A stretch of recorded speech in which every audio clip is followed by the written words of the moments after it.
I'm not showing a record. Okay, you're all set. You're being recorded, Mark. All right, I need to get it on my machine too, though. Is it under something different? Is it under dashboard? I It's look now under, under sharing. Oh, under yeah, look sharing? under, yeah, Okay, I'm showing it is recording. yeah. I- Okay, I'm doing it, and I'll do the conversion and send it to you. sounds good. All right, well, with that, as we stumble into the room, welcome everybody to the August 2019 edition of the Investing Roundtable. My name is Mark Robertson. I am founder and managing partner of Manifest Investing, one of the co-sponsors of this monthly session. I'm joined here tonight by Ken Kavula. He's held every job in the Mid-Michigan chapter and a whole bunch of other jobs as a national volunteer. And he just loves to invest, and he likes sharing ideas with all of you people before I steal them. Say hello, Ken. Hello. And I have been borrowing some ideas here lately, Ken, and I'm grateful for that. We're also joined by Kim Butcher, who is joining us tonight by way of Florida, detoured from Evansville, Indiana, for a few months. And Kim is also a longtime volunteer for the National Association of Investors / Better Investing, and she also serves as a national volunteer. So Kim, is the hurricane holding off, and are we okay so far? Oh, it's hurrying. It's holding off. It's great. I'm stockpiling. I'm getting things ready. Good deal.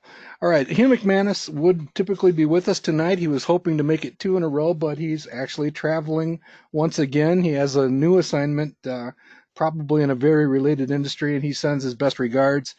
We do have two slides from him on our Delex, so Kim, you should have a little bit less impingement on your time for your stock presentation tonight. Always a good thing. Well, the picture of the lake that you can see up there, I think of this time of the year, and I think I'm not alone. The trading volume on the New York Stock Exchange is at fairly extremely low levels. I saw estimates of trading volume being as much as 20 to 40% off, even compared to last year. So there's a few people taking some time off. That picture is actually sunset at Burt Lake, Michigan. It's up near the tip of the lower peninsula of Michigan, not too far from Mackinac Island. And as Ken can attest, and it definitely is a nice place. So if I just disappear from this broadcast at any point in time, you can just assume that I'm on my way there. Okay. All right, Jealous, jealous, jealous. let's get the legal paperwork out of the way. No investment recommendation is intended whatsoever. This is all about education. It's all about taking the lessons learned over the years, the philosophies, the techniques, the methods of the modern investment club movement as interpreted by Manifest Investing and promulgated by NAIC or Better Investing. And we will talk about real companies in real time. We will try to be careful to tell you when we actually own one of them, but everything we do here is for demonstration, illustration, education, and please do your own homework. If you'd like to be added to the event email reminders that Natalie Kavula sends out, you can email Natalie at nkavula1@comcast.net. If you would like to have copies of the slides, or if you have follow-up Q&A, we tend to stick around at the end for a little bit of Q&A, but some of you are bashful or some of you think up questions after the session, you can go ahead and send them to me, Mark R. at manifestinvesting.com. All right, our standing agenda has been pretty much this way for all of our 9+ years. Again, welcome to all of you. We tend to keep this fairly informal. If you're new to this, a big extra, big welcome hug. When we do the poll down in part, well, it says 9, that should be 8. When we do the poll towards the end of the session, you are invited to vote, even if you are here for the first time. We will take a look at the performance that we've done over the years, and we do keep track. We keep track of how well we do, and we're pretty serious about that. We do have a standing practice, some would call it a best practice, of challenging certain stocks within the tracking portfolio. We look at the companies that have low return forecasts, known as the PAR or projected annual return. Then we're also on the watch out for situations that just aren't working out. and we'll be covering those. So we actually challenge and discuss some of the holdings in the portfolio. There'll be 4 stocks presented tonight. Merit Medical, MMSI, Alphabet Google by Ken as GOOG. That was certainly not a stranger to anybody around here. Kim is going to present Dow Inc., which is now DOW for a ticker, and it's the 1/3 of the old Dow Chemical DuPont combination. And he would like to throw one more log on the ARDX fire, and you'll see why when we get to that. We do hold a poll, and then we have open Q&A towards the end. I'm going to try to move us right along because vacation's at the end of this for me. It's kind of like Thanksgiving dinner, move things along. All right, here's what we do. Here's what we've been doing for 9 years. We are trying to share some of our better investment ideas for further study. We do tolerate and encourage unusual selections sometimes, and usually Hugh steps into that void, and Kim does every once in a while too. And we really enjoy being a little bit less traditional sometimes. Our goal is to beat the Wilshire 5000 by 5 percentage points. That's 500 basis points over the long term, over the 9+ years. And we'd like to see over half of our selections actually outperform mirroring investments in the Wilshire 5000. Very quickly, here is our track record over these last 9+ years.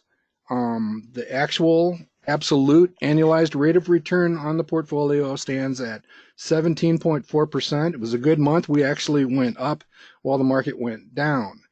The Wilshire 5000 over that same period of time now checks in at 10.8. So we have a relative return of 6.6%, and approximately half of the selections made have actually outperformed the general stock market since their time of selection. So from left to right, you can see that's a decent projection. That dotted line across the middle is the time-honored objective of beating the market by 5 percentage points. Again, a little bit of history.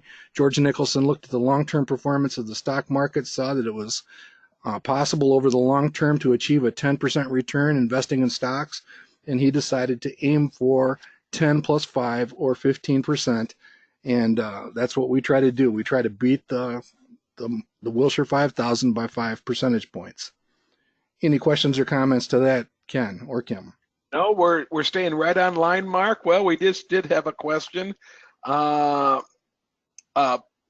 would like to know why the Wilshire 5000. Just briefly, the Wilshire 5000 is generally seen as a fairly broad measure of the stock market performance. Truth be told, the S&P 500 and the Wilshire 5000, by virtue of their capital weighting, are virtually the same things. They'll map pretty much over the top of each other. The S&P 500 having 500 large companies in it. The Wilshire 5000 actually includes all of those 500 and then another 4,500 companies, but the weighting of those top 500 really completely manhandles the other 4,500, and the two actually resemble each other. You could use either one over the long term. Mark, we have a hand in the air. Paul's hand is in the air. So, Paul, you're unmuted. Go ahead.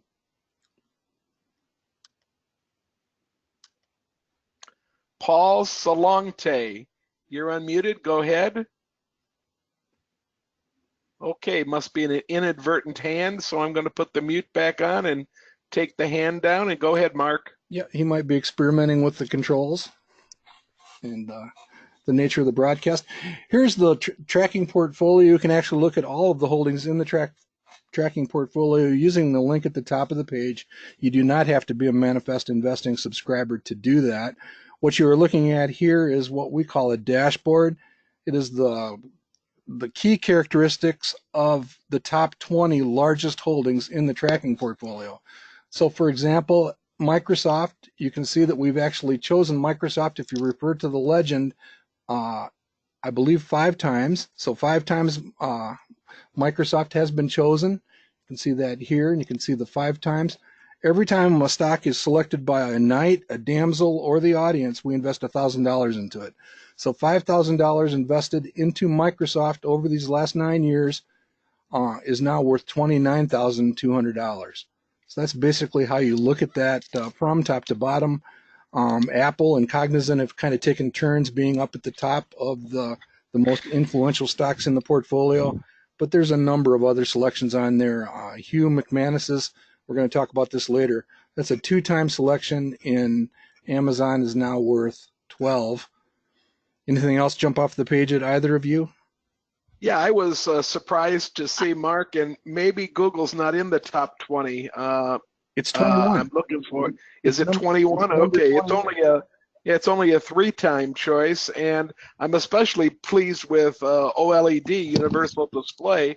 That's only a 4-time choice, and that's up to 26,000 plus now. So we've had some really very nice success stories with some of our choices. Yeah, and in fact, Kim, we're going to be talking about S&P Global. That's only a 2-time selection, and you can see that it's over 9,000. Not bad, but that is on the hot seat here tonight. Well, I think because I'm down in Florida, I'm just going to go move and plug in actually rather than being wireless, because I'm still seeing just your investing roundtable performance slide, and that's it. Is anybody else not seeing the? I'm not getting any questions about it, Mark. No comments. So It's probably some of that hurricane impaired electrical supply down there, or something. Well, Hopefully. or something, because it's going to be interesting for me to present when I can't see what the slide is. okay. Well, we'll do the best we can. And Mark, I'm getting a lot of messages. Folks, you can stop sending me messages, okay? I'm getting a lot of messages that everything is okay. Dennis says he's in Boca and the slides are moving fine, Kim. Okay. Well, let's hopefully Kim's she's going to hardwire up and hope that that'll help. All right. Okay, let's try a hand again before we get off this slide, Mark. I'm going to unmute Earl. Earl, you're unmuted. Go ahead. And Earl took his hand down real quickly. He didn't want to talk, so another inadvertent hand, okay? Folks, take a look right now at your hand icon. That's what it looks like when it's down. So if you press it again, it's going to put a message on my machine here to unmute you. So look at it right now. It's down. If you want to speak, you're going to want to pull it up. And don't do that unless you really want to talk. Okay, here we go. Okay, shall we press on? Yes. So you can see the top 20, and again, if you want to look at the entire list of holdings, and that's kept pretty well up to date. I'll update it based on our transactions here tonight. All right. As far as taking care of a portfolio, we don't pretend that this is like a typical portfolio. Most investment clubs have somewhere between 8 and 20 stocks in the portfolio, and you follow them quite differently. The individual positions are much more influential. The tracking portfolio, by its very nature, just means that there's a bunch of holdings. But that doesn't stop us from pointing out that there are a few things that you can watch and we can learn from as we take care of this tracking portfolio also. One of the things that we do in most investment clubs that we work with is basically arrange the dashboard. You can click on the header and sort them from lowest to highest return forecast. So what we're basically looking at here is the 5 companies that have the lowest return expectations. We do this every month. And the one on the hot seat, that's why I was kind of teasing Kim a little bit, because this one has been a really good one for her. But S&P Global has shot up in price so much. Again, $2,000 has become $9,100, that its projected annual return is now in the lower single digits. Doesn't mean we have to walk away from it, but it's just a kind of a challenge moment. I brought extra space storage about around Halloween 3 years ago, and that one-time selection has gone up 72, 73%. So that one's behaving pretty well. So we'll probably take a look at that. Costco is one of the oldest holdings. It might be the oldest selection in the portfolio. It's a single-time selection by Hugh McManus 9 years ago. And you can see that single-time selection is up to 5,700. And then, of course, we've got Amgen and Cerner checking in. Ken, any comments on the overall portfolio report card? Well, if this were a real portfolio, Mark, I'd be asking my partners in the club that I would have it attached to, about whether they would consider any of these 5 things core holdings or non-core holdings, because the rules that I use to sell a core or a non-core kind of mimic the things that we've taught over the years, and that is you look to sell a core when its par moves below money market returns, which, I don't know, today maybe 2.2, 2.3%. And you look to sell a non-core holding when it moves beneath my par. And my par is at, I'm going to guess, somewhere around 10.5, 11%. Is that right, Mark? Right at 10. Right at 10, okay. That means it's a very average market. That 10% has been the market average for over 100 years. I'm looking at the report card, and I kind of like all the numbers on it. I would like to see par move to the 5 points above. That's the potential going forward. Our past performance is 5 points above. I'd like to see par up a little tiny bit if we could. And the way that you usually can do that is to put some faster growing companies into your portfolio. Nicholson has used the number 11.5 to 12.5 for sales growth.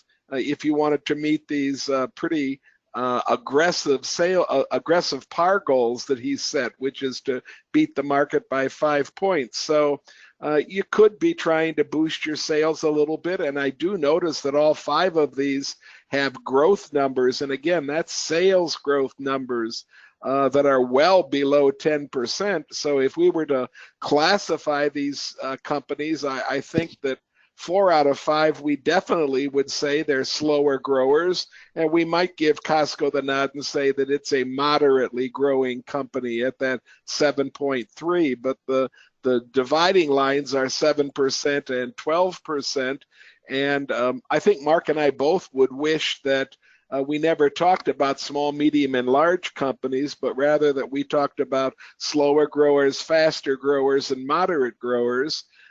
Because that's the way that I think you can put a portfolio together that can continue to approach the kind of goals that were set for us quite some time ago.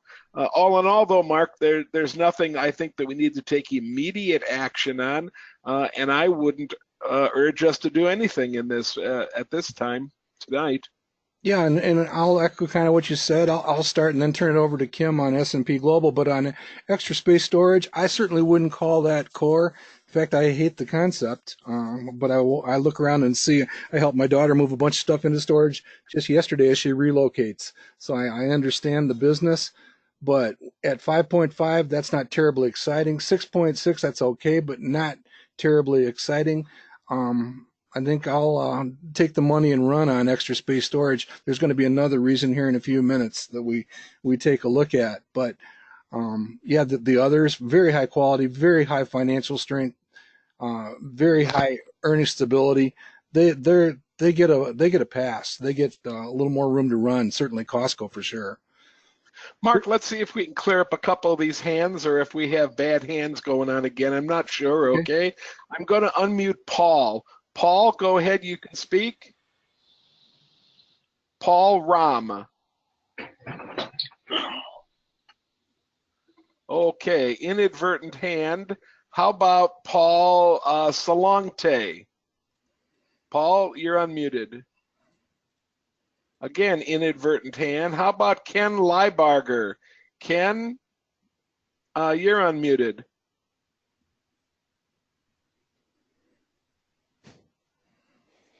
Okay, I'm going to put the mute back on. How about Don? Don Linau. Don? Hi, Mark and Ken. Costco. Hi, Don. How are you? Good. Costco opened its first store yesterday, and today they're up $13.92. So that's just some information I wanted to pass on.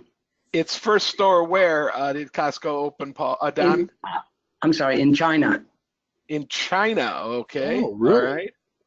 So is there a separate holding company ticker for Costco China? No, I didn't see it. All I see is it's under the Costco. Okay. Well, certainly something. The COST.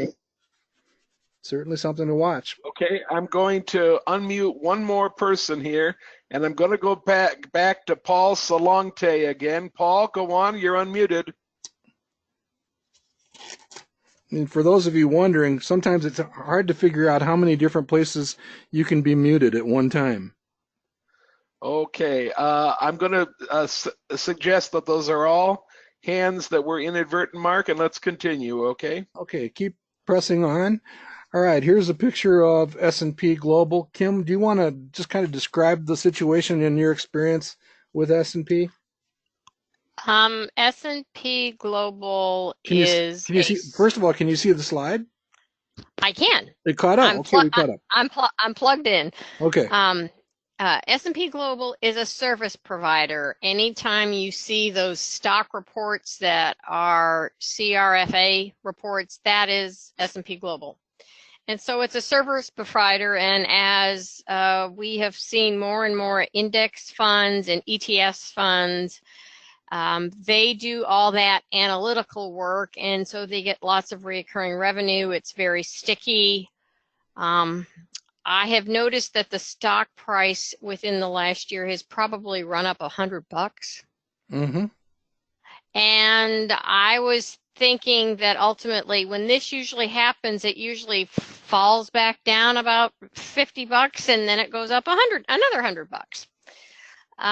Just in the pattern, everything is great within the company. They've got more growth drivers growing in. They've got more stuff, analyticals for Asian area, Asian Pacific area, India, China. They've just opened up some stuff in China.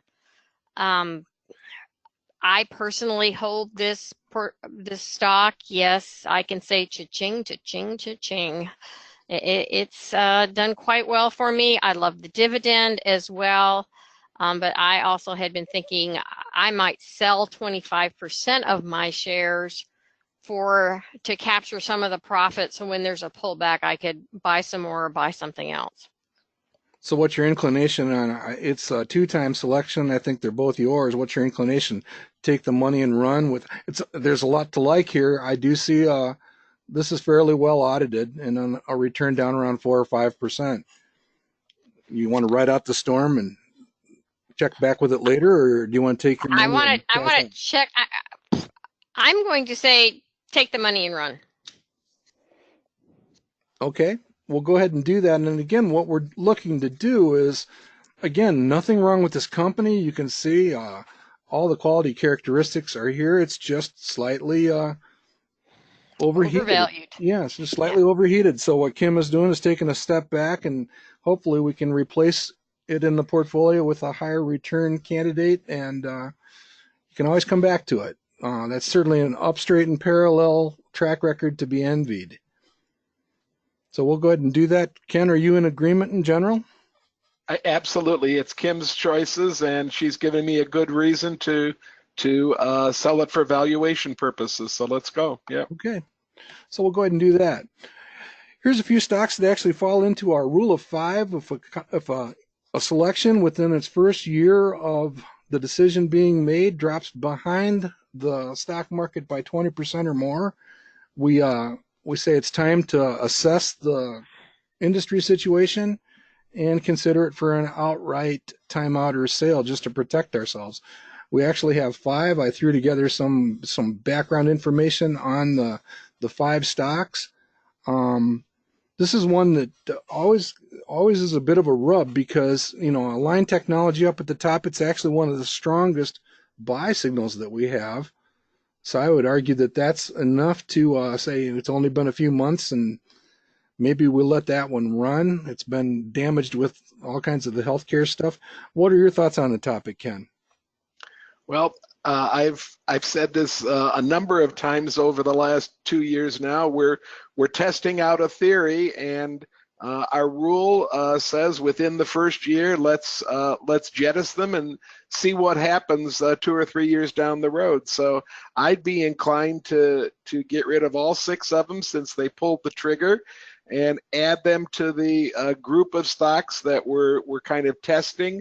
This is a trigger that we're testing, and I would like to have a recommendation in another 18 months or 2 years about how we feel about this 20% trigger and whether it's generally been a good trigger or whether it has some weakness to it. So I'd rather pull the trigger because that's what we're trying to test right now. That's the experimenter in me from my science days, I guess. Well, we'll turn to Kim here in a second, but I'll do an unabashed self-promotion commercial. We're going to be doing investing topics with Mark and Ken on September 3rd. That we also call them Turnout Tuesdays. I am going to try, as I sit by the lake with an iced tea in the lawn chair, and basically do some number updating and see if we can't give everybody an update on those results that Ken just mentioned, probably as part of that agenda. So again, Tuesday, September 3rd, I believe, is the timing on that. Kim, what are your thoughts? The most interesting thing, Mark, that we're trying to find out is, do we indeed preserve capital when we do this, or do these things turn around 6 months later or 12 months later or 2 years later, or is there no pattern of any kind? And if there's no pattern of any kind, that's just as useful information as either one of the first two things happening. Absolutely. And in the case here, Kim, I don't know what your thoughts are on CorePoint. But CorePoint and I believe 1-800-Flowers both actually did have some downgrade activity, lower fair value forecasts from Morningstar and the analyst consensus. But in general, what are your thoughts about? Is it a matter of not enough time yet on CorePoint? What's your general feeling about the fairly rapid drop? This is an interesting company. This company is only followed by 2 analysts. And when this company has quarterly reports, one time they had it on a Sunday. I kind of feel like the management doesn't want people to know about it. And what they're doing is all of the La Quinta hotels that were acquired by Wyndham Destinations are now in the CorePoint lodging. And the management there, to save money, they used to have an investor relations person, and now they don't. Now the CFO does it. And in saving money, they've decided that of the 303 hotels that they have, 75 of them do not give them enough return on their investment. So they're selling them off. So their book value has dropped from about 27, and the last 2 quarters, it's been about 21. So the last 2 quarters, it's stayed the same. But I don't think the market understands this company and what's going on. I probably would just, in the essence of, I've done a lot of reading on Jesse Livermore and following stock patterns.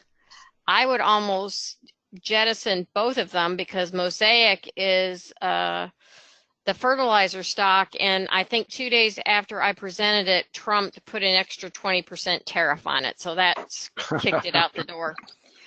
So it's like, and the book value on Mosaic is $27, and right now it's at $17.66. So in both of these cases, until the stock price is going up and the momentum is going up, fundamentally behind the scenes of what's going on with it, I understand the story. I understand what the goal is, but until Buffett always says the market is a voting machine, and right now the market is voting against these stock ideas. So I get rid of them until the market is agreeing with what my estimate is. Well, I guess my thought on Supernus, since I picked it originally, is I haven't seen any dramatic news to the downside. I just love the company in terms of the work they're doing on migraine headaches and psychiatric medications, but it certainly qualifies. I would lobby, though, for Align Technology, because it has such a strong quality rating. It's not too far out there. It's having kind of one of those more natural pullbacks that we've seen from companies like OLED and others. I think I would lobby for jettisoning the bottom 4, but let's run it across the mill with Nick Strategos perhaps next month. Any thoughts on that, Ken? Other than you know what I'm going to say, but I will go along if that's what you want to do. I think it becomes too easy for us to say we're gonna test a rule and then we're going to make exceptions to it on other reasons for it. We're getting some comments from some people in the audience that are not understanding what it is we're trying to test. We've been doing this test now for about 2 years, and I'll go along with wherever you come down on it, Mark, but I think that if we've set the rule trying to test it, we should truly test it and see what happens with it. Yeah, and I'm actually sitting here waffling in the wind because I did do some reading on Align Technology, and they do have a fairly serious competitive threat, and they are expected to. In fact, the margins have already been compromised a little bit, and it's a kind of a nasty trend. So maybe we do walk away from all 6, test the theory. For those of you that are curious about what we are looking at, you don't have to be a Manifest Investing subscriber, but you can go to expectingalpha.com and just search for better selling, and you'll see some publicly available reports on the topic that we're talking about here. So let's can them all and come back and talk about them later. All right. I think it's important, Mark, to keep the 2 words that we used a lot when we first put this idea together, and that was time out. We're not saying these are terrible companies. We're not giving them a death sentence. We're not cutting their heads off in a guillotine or anything, but we are giving them a time out at the moment because their price just has not behaved the way we would expect price to behave. Remember, we've put up with a 20% plus return versus what the market did. And in Align's case, it's a 36% relative return. That's a lot of capital to lose, and then to still say you're going to hold on because you believe in the company. So there's where I'm coming from. Yeah, and you can always come back to it. And like I say, the business model has been dented recently, and so I think an assessment of that is in order also. All right. No pun with the denting. Okay, third thing that we look at is deterioration or degradation of quality. I think this one's kind of cool because we have been talking about this one. We actually only have a couple of positions left in CVS, but during last month's roundtable, I got this email on my phone. It's an alert from Manifest Investing that the quality had dropped below 80. And and you can see by the chronicle on the right, that's just a time series going back monthly all the way to August 2015. You can see that quality trend up at the top. The blue line has been in a real steady march to the downside, and this is another. We believe that this alone can be reason enough to walk away from a stock because the quality tends to slip and give us some time lag before the price follows it. And we've seen this with a number of companies. This one's a real steady drifting down in this case.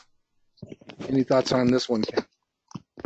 Well, I made the statement maybe 6 months ago, maybe 9 months ago, that I thought CVS was a rule of 5 company at this point.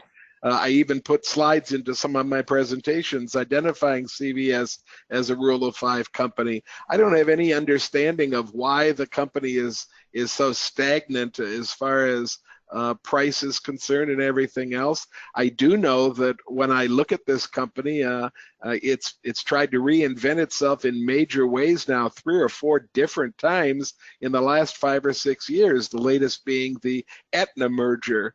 So I'm not quite sure where this company's headed, what it wants to do, and I'm not quite sure that I can do a decent SSG on it at the moment, but I'm not picking out ideas about why my SSG is so bad.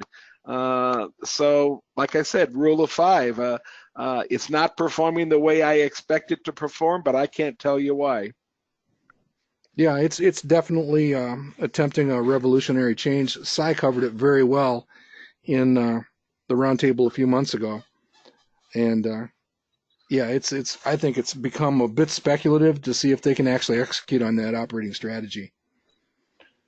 All right, so we'll just let that one go for now. Okay, Mark, I'm going to go back to hands because these hands keep appearing, the same people. Let's Okay. see if we can get Paul Rahm. Paul, you're unmuted. Go ahead and speak.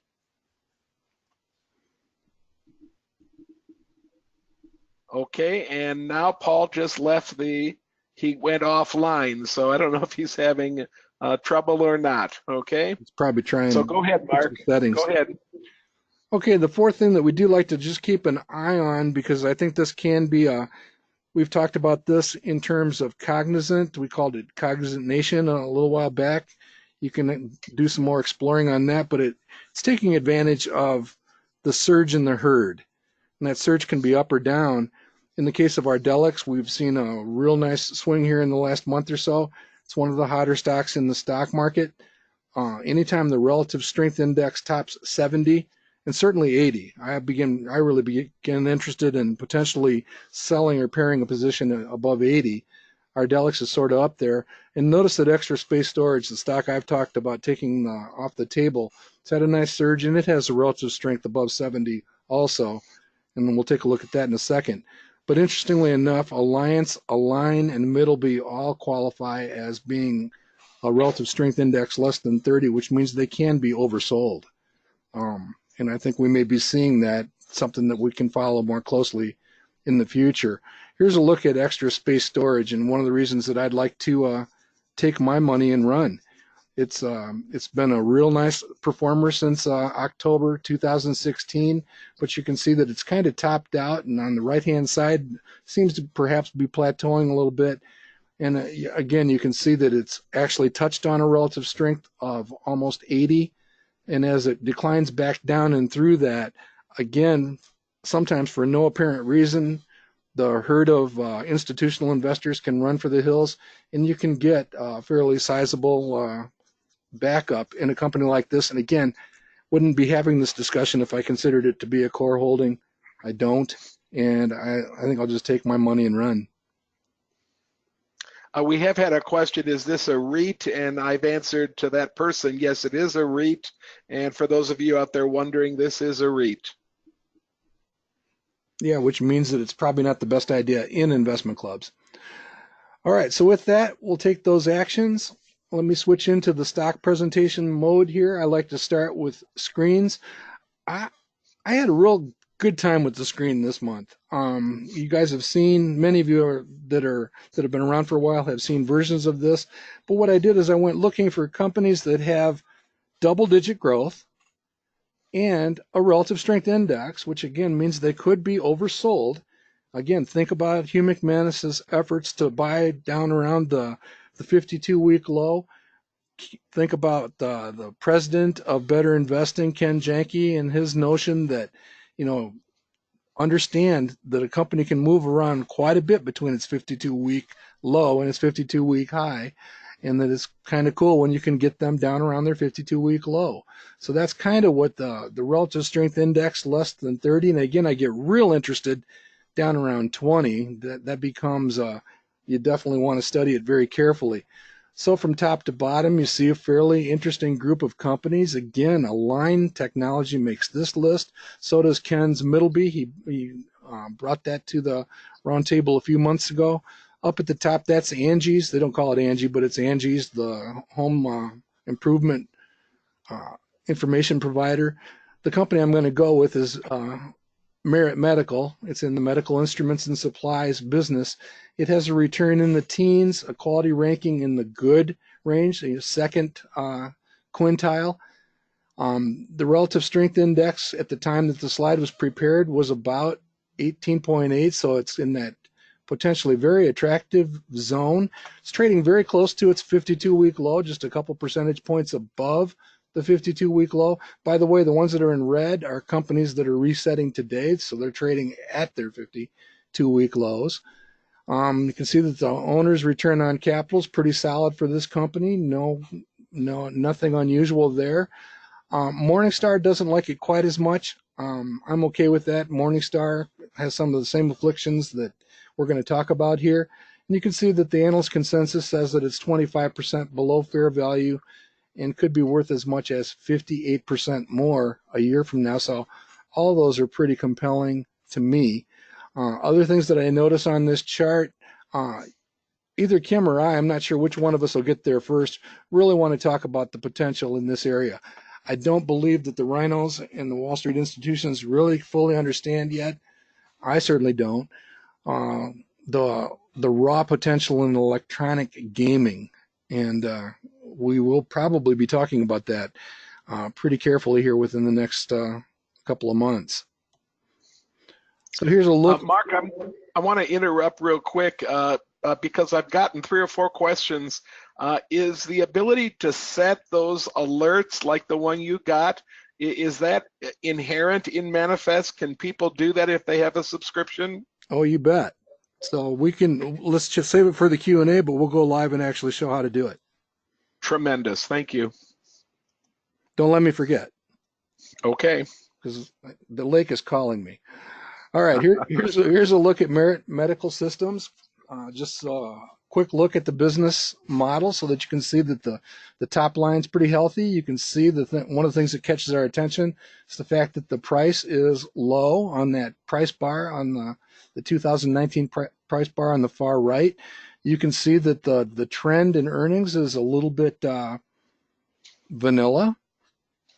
I'm sugarcoating that a bit. But you can see in general that top line is a pretty attractive and perhaps worthy of further study. Here's the problem with the price. You can see you're looking at the top, you're looking at the last 6 months. They had an earnings report and they guided future expectations for earnings and sales modestly lower right around the time of last month's roundtable. And you can see that large gap, and they literally went from low 50s down to high 30s virtually overnight, and they've kind of drifted a little bit further down since then. It's a 10-year look on the bottom chart, so you can see how significant this moment has been. I want you to notice that going back into 2016, 2013, 2011, 2010, they've had similar disruptions in the price. It's not something that we haven't seen before. In fact, the recovery back in 2016 was so powerful, it went from a stock price of down around 10 up to 25 in less than 2 years. So we certainly would love to see if that were to happen, if we can have enough confidence that this company still has its hands on the reins of this bucking bronco. Here's a look at where the company derives its revenue worldwide. You can see that about 3/5 of their business comes from the United States. A quarter of their business is international, and then about a 20% slice comes from EMEA. That stands for Europe, Middle East, and Africa. So they get more specific about that. On the right, you can see that the revenue growth, depending on how you look at it and how you adjust for currency fluctuations, is right in that 10 to 12% range on average. So again, they are diversified worldwide and not fully concentrated in the United States. They do have manufacturing in places like Mexico, and Ireland, and a few different places, and they are affected by the president's Twitter account. That's all I'm going to say. Here's the stuff that they make. You can read the stuff at the bottom, but I see the words cardiology, radiology, oncology, endoscopy. They're doing all this kind of stuff. They have great products according to the reviews that I read. Those may have been cherry picked by the company, but I trust the reviews that I looked at. And they make a lot of stuff that has sharp stuff. I was tempted to cut the ends off the needles because needles make me queasy, but Kim, I don't know if you're on audio, but I think there's a fair number of products here that are disposable and end up in the Stericycle box. Is that a fair statement? Absolutely, because all those needles are going to have to get thrown after one use of the needle. It's going to have to get thrown away, and I see, truthfully, maybe only I don't think I see anything that they would use more than once. Other than the control units and the computer boxes, yeah. So this is that razor blade type company that can be very attractive when it comes to, if you have satisfied customers, repeat business, and razor blades. that can be very rewarding as a shareholder. All right, we're going to switch gears here. And many of you have followed Manifest Investing for years. You recognize Robin Williams. He's kind of the patron saint for us of being willing to think differently. And we featured him a few years ago in an article about how you really wanted to be looking at forward-looking earnings and embedding that in your analysis. And so I invited Robin for that reminder here tonight. He brought along his friend, Sam Neill. And I wish I could do Sam Neill's voice because that's a perfect quote.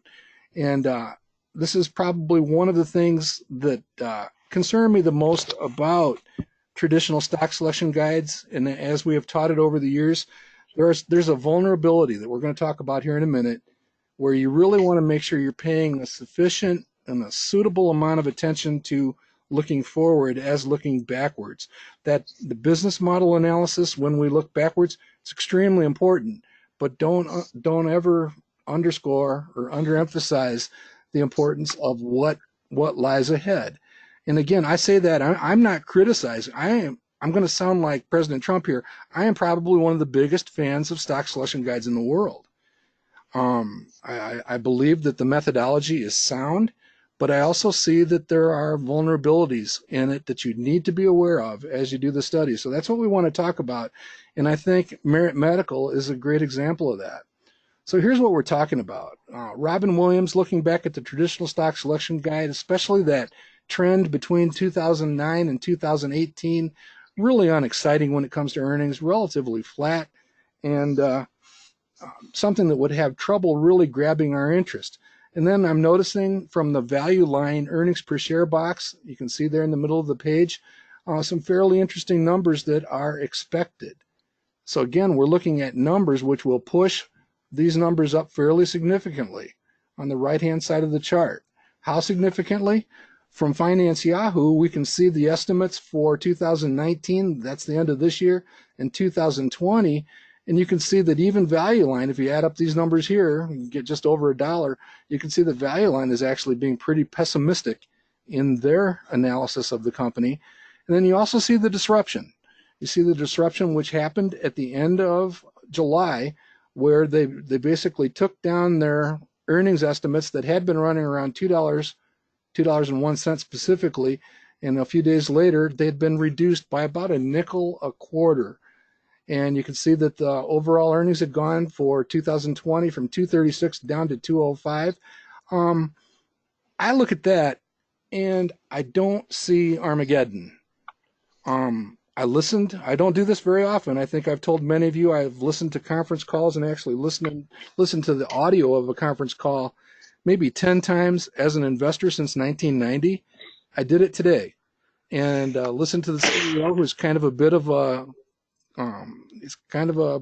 jokester from time to time, but I also listened to him beat himself up and his company over missing by 3 cents, 4 cents, whatever the number was, as they take on an acquisition and position themselves well. They were late on one delivery, and he was pretty upset by that. But I got the impression of a group of talented people making sure that they keep things on track, much as they have historically. And that's where Sam Neill comes in on the bottom there. Notice that picture at the bottom is superior to the one up at the top. And those are the expectations. And this is after management's guidance downward in the estimates for both sales and earnings for 2019, 2020, and 2021. That's actually a pretty neat looking picture. And I do want you to notice that it's not unprecedented to actually reach those levels. Here's a look at the preferred procedure from the stock selection guide on the core SSG at Better Investing, digging in to actually have a better understanding of the earnings. And what I want to point out is when you're doing the preferred procedure, and by the way, we do the preferred procedure on every single company at Manifest Investing. That means I do it like 300 times a week. And that's been true for the last 15 years or so. So I've seen a few SSGs. We use the preferred procedure for everything. And again, if you just simply use the default conditions within the preferred procedure calculator in the online SSG, you're basically looking at the 5-year average. And if you take that as your judgment, if you take that default as your judgment, you get an earnings number of about $1. That's 5 years from now. You get about $1. And the thing I would urge the audience to think about, well, first of all, look at these numbers here. They've been much higher historically. It's feasible, it's precedented that they can achieve that as they get firing on all cylinders. And I would argue that the 5 numbers, although these are factual, are not necessarily representative of the company going forward. And that's where Robin and Sam come in down here. Here's a look at the net margin. Again, first cousin to the pre-tax profit. The net margin, the only difference between the two is the effective tax rate. You can see that I would argue that these 5 years, the average of these 5 years, is not necessarily representative as I try to understand this business model and build a representative analysis of the company. And again, looking out towards the end of this year, the estimates are still up, what you're seeing here. For 2019, 2020, 2021, I think the numbers that are up in this 9 or 10 range, maybe even as high as 11 or 12, are not necessarily science fiction as this company goes to market.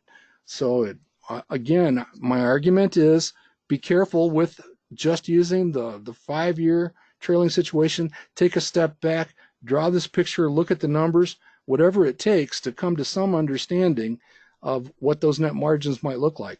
By the way, behind the scenes, Value Line has an algorithm which basically plots that black line. I'm not going to go into it right now, but again, when you see a number where they've been percolating around at about 5%, and it looks like Value Line is, in a 10 or 11 range for 3 to 5 years from now, and you think they must be taking some kind of mind-altering substance, no, they generally have reasons for going to those places. So here's a look at the company. It is fairly up straight and parallel. After listening to the call, I have more confidence than ever that these guys are going to get this train back on the tracks. I don't think it was very far off the tracks to begin with. We're talking about a company which has exhibited solid 13 or 14% growth over the years. Again, less than $1 billion in sales. I think the projected net margin of 10% is achievable. We're only talking about something in this range right here. I do think it's precedented and achievable, especially with the product mix that they're talking about and the management things that they are doing. There's a few more shares outstanding than in the previous slide, but we're talking about $3 based on a 24 PE. So again, 13.6% growth, a 10% net margin, $3 in earnings, a PE in the mid-20s, could argue anything between 20 and 30. We're talking about a company with a mid to upper teens outlook. Pretty good financial condition. They've got relatively little long-term debt. What debt that they do have, this is an important characteristic. People like Wells Fargo are loaning them money at 3.5%. That's a sign of the financial strength of the company. Value Line rates them at a B+. They probably deserve a little bit more, and we'll see if they stay there. The relative strength index, again, is that potential buying opportunity. Again, has the pendulum swung too far the other way?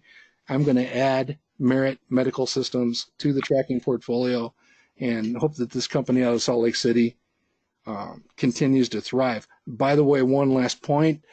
They have about 5,000, maybe almost 6,000 employees. They added 1,000 employees over the last 3 to 6 months. And companies don't typically do that. If they expect or if they see a reversal, I do think that Brexit, China, the situation with Mexico and all this stuff is one, in the CEO's words, hell of a thunderstorm. Not sure whether we're right under it or if it's passing through, but all of that taken together is just it's a challenge, and it's a spot on the long-term perspective. Think back to that price chart where they have faced challenges before. I think it's an interesting situation. So we'll go ahead and do that. So with that, we will turn it over to Mr. Kavula and Alphabet Soup. I decided to do something fairly simple, and I was looking for something that would have a nice classic SSG attached to it. something that had performed fairly well in the portfolio, but had been chosen fairly few times, and I settled on Google. It's only been chosen 3 times in the last 9+ years. You know the company's name is Alphabet.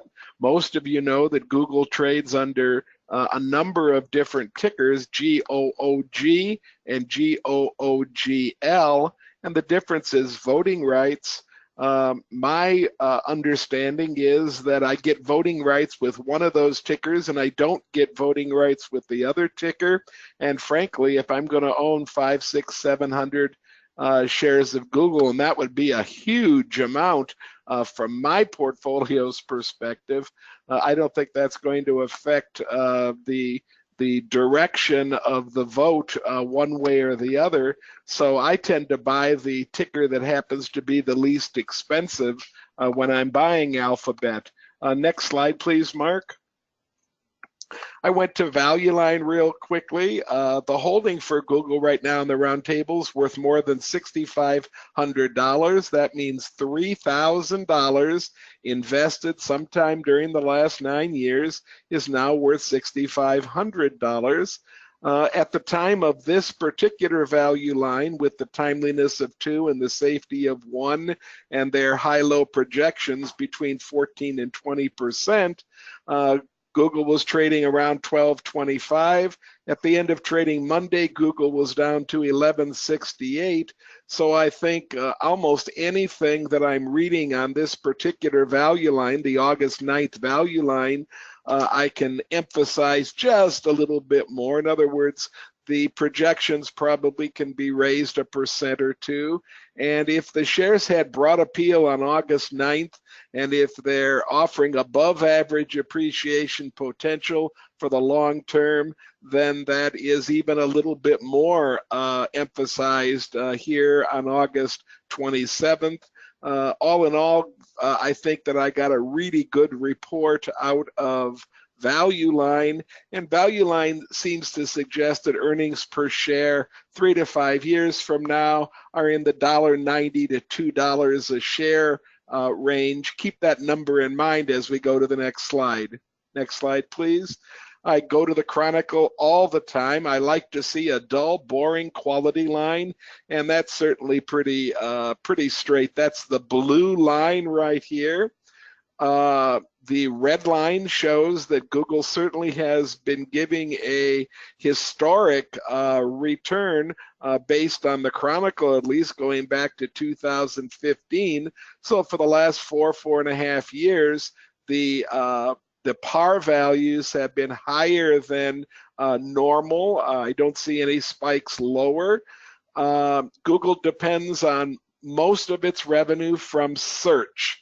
And what I found, and it surprised me just a little bit, was that the search is about evenly divided now between classic search in the Google search engine and search through the YouTube channel. Search on YouTube is becoming extremely popular. About 85% of all searches done in the world are coming through the Google search engine and the YouTube search, and about 54% of Google's business is coming from outside the US. So it's truly an international giant. If somebody wants to broach the idea of what if the government steps in, I'm not going to try to factor that into my stock selection guide. I can argue that with all kinds of people of all different kinds of political persuasion, and I can come up with completely different conclusions depending on how they feel the next year, year and a half, 2 years are going to move with our elections and everything else. So I'm going to try to keep that out of my discussion. Next slide, please, Mark. Certainly nice lines up straight and parallel. Notice that I did eliminate 2017. Google paid a sizable repatriation tax to bring back money from overseas. All companies had to pay that repatriation tax that were keeping money overseas. That's an outlier now since we've moved past that particular 2017 tax year. Notice that the analyst consensus coming from Morningstar is sales and earnings at somewhere around 12–13%. Notice that's a 2-year sales estimate and a 5-year earnings estimate. Next slide, please. Here's the bottom, and you can see that I chose 5 years sales at around 15, and I chose 5-year earnings at around 13. That gives me $2.94 EPS 5 years from now. That's comfortably within the same number that Value Line chooses 3 to 5 years from now.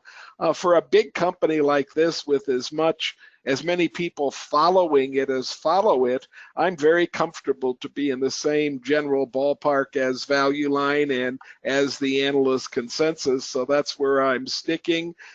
Nice, steady pre-tax profit on sales, that's margin, cents earned on the dollar. Amber's a great color for a huge company like this one. If they can keep their margins steady, that's a wonderful thing to have happen for a large company. Return on equity at 17.9, certainly above what you might expect. The 5-year average around 13.5. Maybe just a touch anemic, but you have to remind yourself that that 8% that's in there is probably way too low because of the repatriation tax that was paid. So if you want to put a line through that like Mark just did with his pen and then refigure that number, you can refigure that number. I'm looking down at the bottom. I really like these price earnings ratios, but just to give it a hurdle, just to make it a very conservative edged kind of an SSG, I decided to set my zoning at 30 and 20, a little bit less than the 5-year averages. Next slide, Mark. And when I set it at 30 and 20, I get a buy. I get a par value of about 14, a best return of around 18.5. I think Value Line was up around 19 for their best particular value, and I think they were around 14 for their worst or their low value. One more slide, I think, and then I'm done, Mark. This is coming from Manifest. Manifest is suggesting 19%. That's up near the top of my SSG.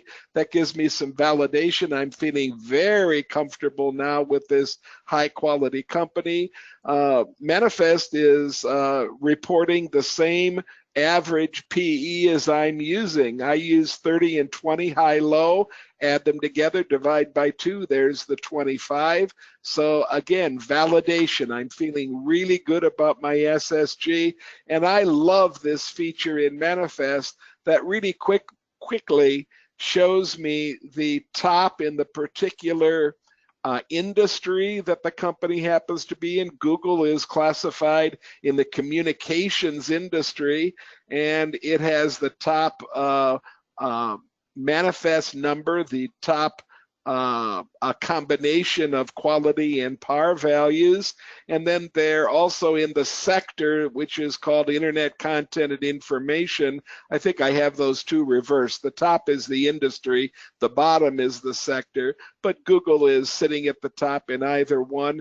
And again, the difference in the two stocks is nothing more than voting rights. And when you go to your broker, if there's any significant difference in price, I would just buy the cheaper of the two. I do own Google in a number of different accounts in my investment clubs and personally, and I think it's a great medium growth company for you to consider in your portfolio.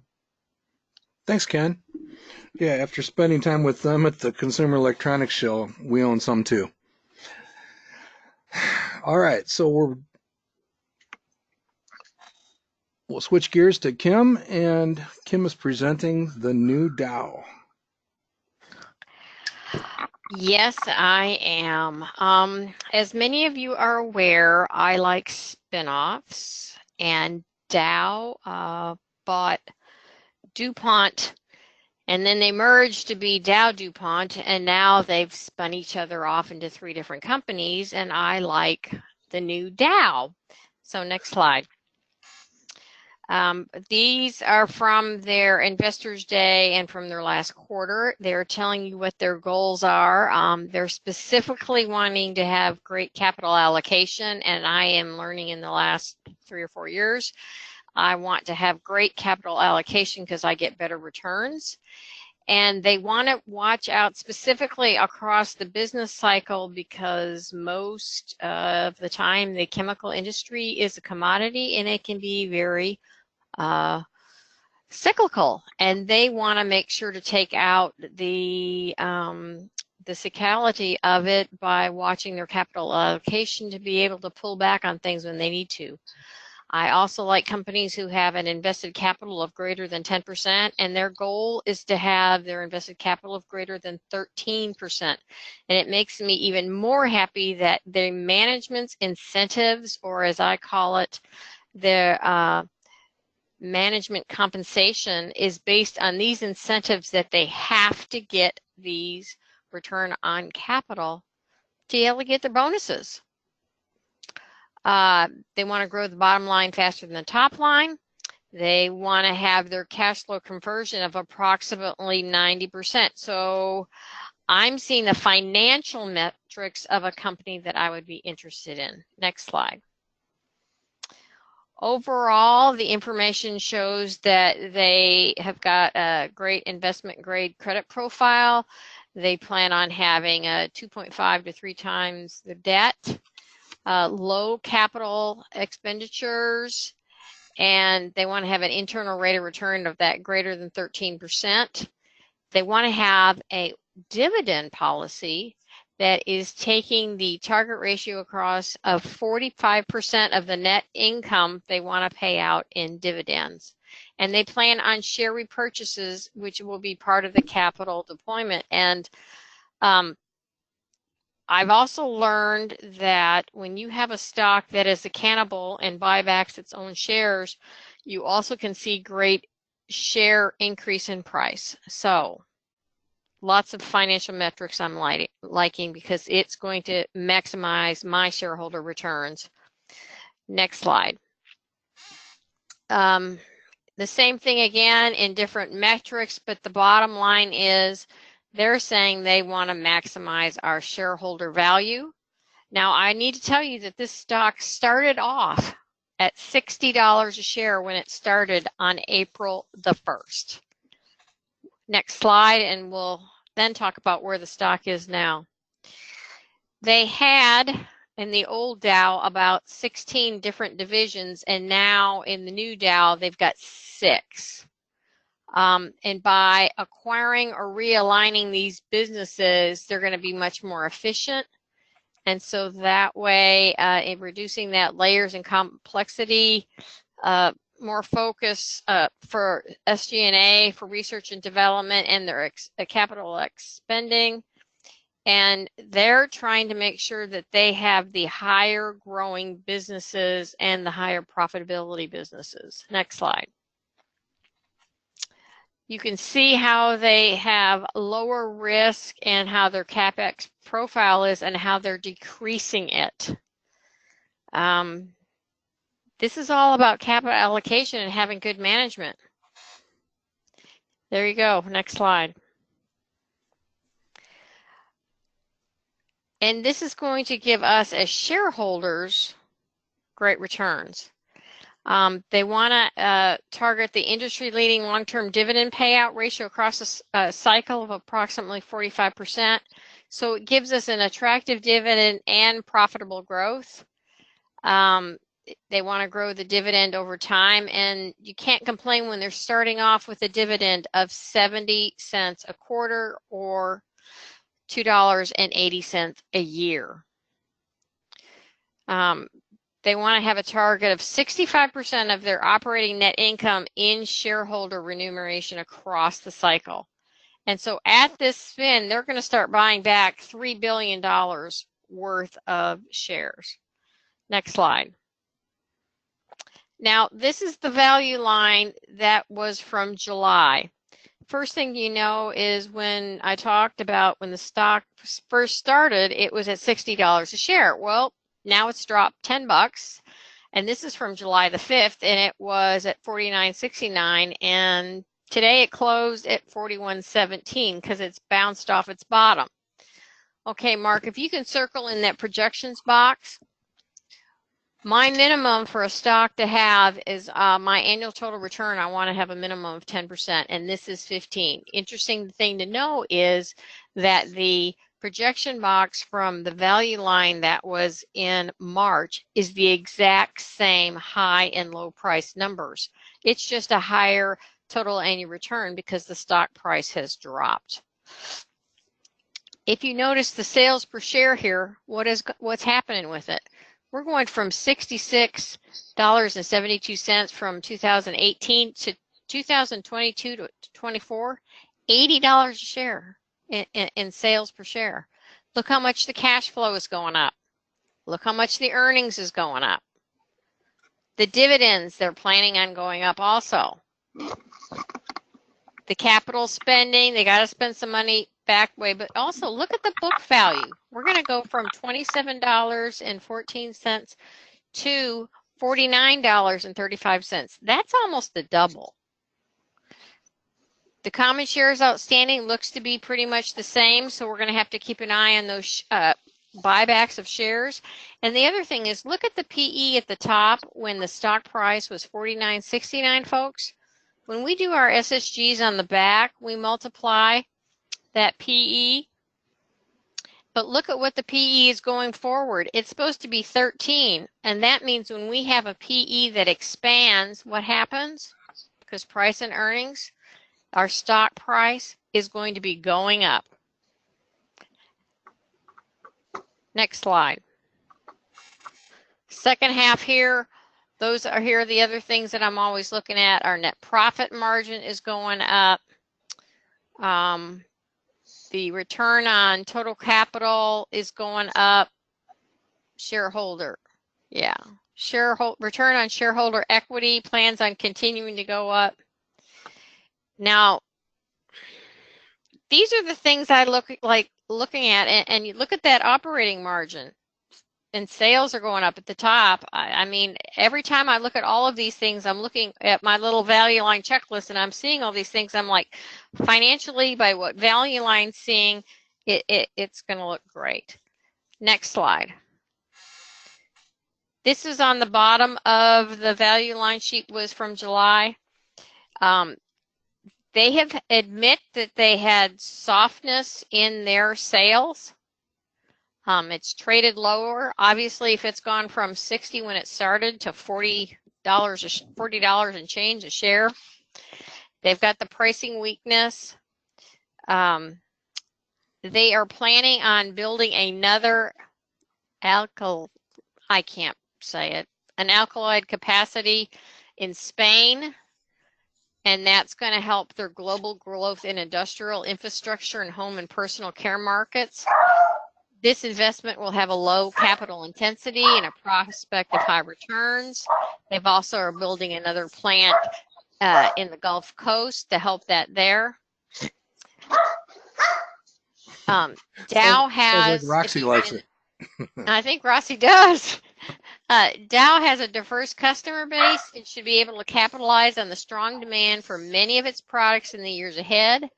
We anticipated solemn bottom line improvement over the pull into the early decade. Moreover, the equity offers a generous dividend yield. Long-term total return attractive from the recent quotation. And financial strength, A+. Next slide. Okay, this is what really got me interested in here. I love it when you find, oh, I put the circle around the wrong one. When you move the slide.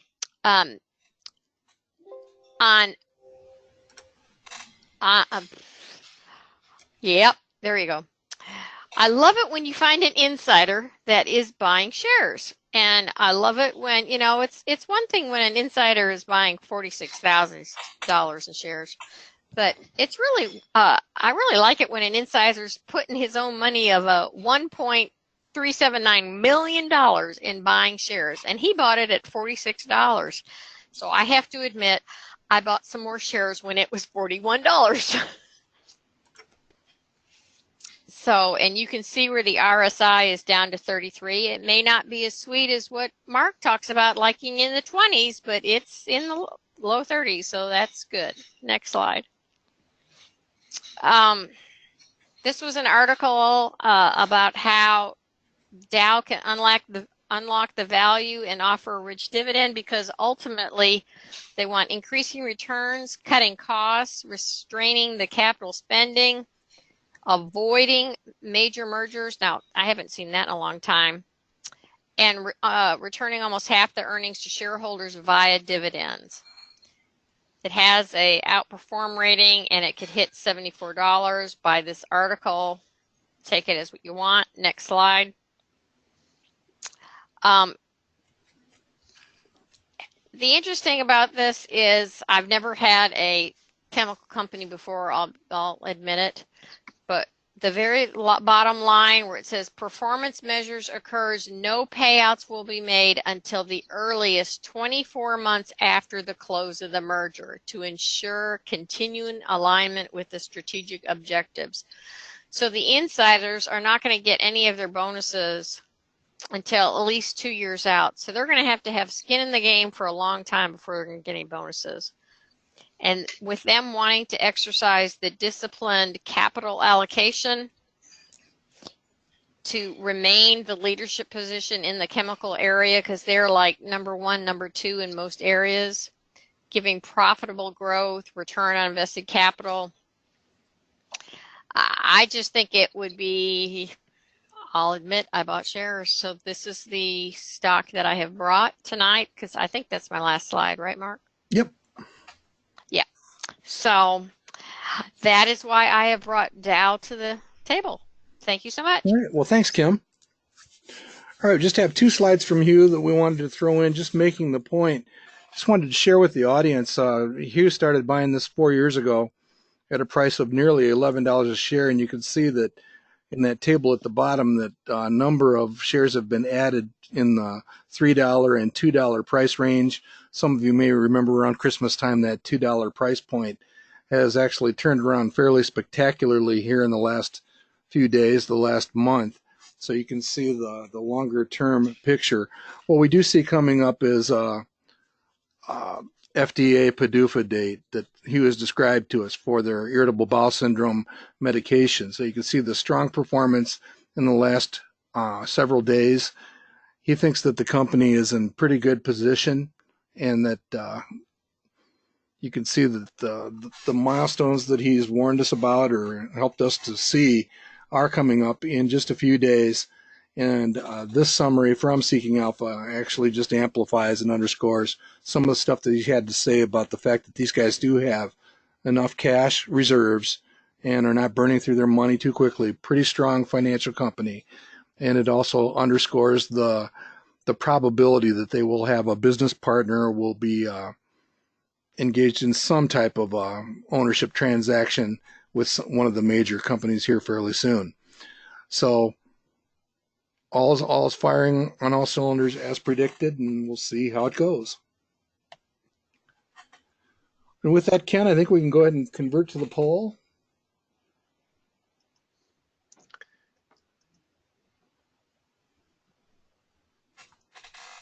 Are you still with us, or are you muted? Yes, I'm still there, Mark, and I'm just trying to get ourselves to the right.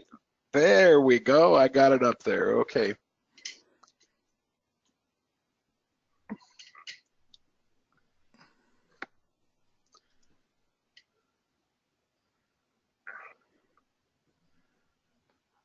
Doesn't take anything to vote, folks. Doesn't cost you anything. Just take your mouse and hit the one you think we should have. I do want to point out that a large number of our attendees probably live within a stone's throw of Dow Chemical. So Kim is using the home field advantage to her benefit. I don't think you'll find them. It's a large home field from Florida to Michigan. I don't think you'll find the local folks nearly as optimistic about the new Dow as Kim was, but we'll have to see. It's still a hometown favorite. You got to be pulling for them. We certainly are. They've got a pretty big operation in Auburn Hills. Yeah. Let's push this up just a little bit more, folks. Come on, get us a little bit of voting going on here. I'm going to count to 5, and then I'm going to close the voting.